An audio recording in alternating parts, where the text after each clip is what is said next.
अभी तक हमने डिफरेंट टाइप्स के स्टेटमेंट्स को वैलिडेट करना सीख लिया है, बट कुछ स्टेटमेंट्स ऐसे होते हैं जिन्हें हम प्रीवियस मेथड से वैलिडेट नहीं कर सकते हैं। ऐसे ही मेथड को वैलिडेट करने के लिए एक न्यू मेथड पढ़ने वाले हैं, जिसे मेथड ऑफ कॉन्ट्राडिक्शन कहा जाता है। तो चलिए अब हम इसके बारे में पढ़ते हैं। माना कि कोई स्टेटमेंट P गिवन है जिसे हमें ट्रू प्रूफ करना है। हम इसके लिए यह एज्यूम करते हैं कि P is not true, that means P एक फॉल्स स्टेटमेंट है। मतलब इस केस में नॉट P एक ट्रू स्टेटमेंट हो जाता है।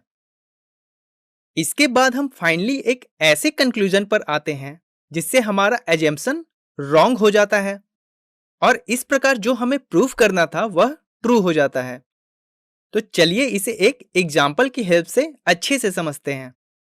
हमें मेथड ऑफ कॉन्ट्राडिक्शन का यूज करके यह वेरीफाई करना है कि √2 एक इर्रेशनल नंबर है। इसके लिए हम सबसे पहले दिए गए स्टेटमेंट P को फॉल्स एज्यूम करते हैं, यानी नॉट P को ट्रू मान लेते हैं, जो कि है √2 इज नॉट इर्रेशनल। इसका मतलब यह होगा कि √2 एक रैशनल नंबर है। एंड हमें पता है कि सभी rational numbers a by b के फॉर्म में होते हैं, जहां a और b इंटीजर्स होते हैं such that b is not equal to 0 and a तथा b का कोई भी कॉमन फैक्टर नहीं होता है। आगे सॉल्व करने पर √2b is equal to a मिल जाता है, जिसके दोनों साइड स्क्वायर करने पर a square is equal to 2b square प्राप्त हो जाता है।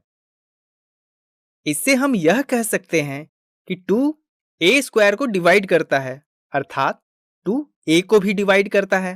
That means a is equal to 2c assume कर लेते हैं, जहां c कोई इंटीजर है।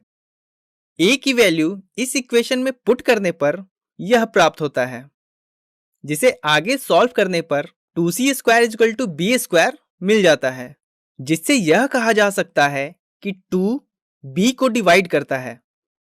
अब हम यह देख सकते हैं कि 2 a को भी डिवाइड करता है और b को भी डिवाइड करता है, अर्थात यह कहा जा सकता है कि 2 is a common factor of a and b both.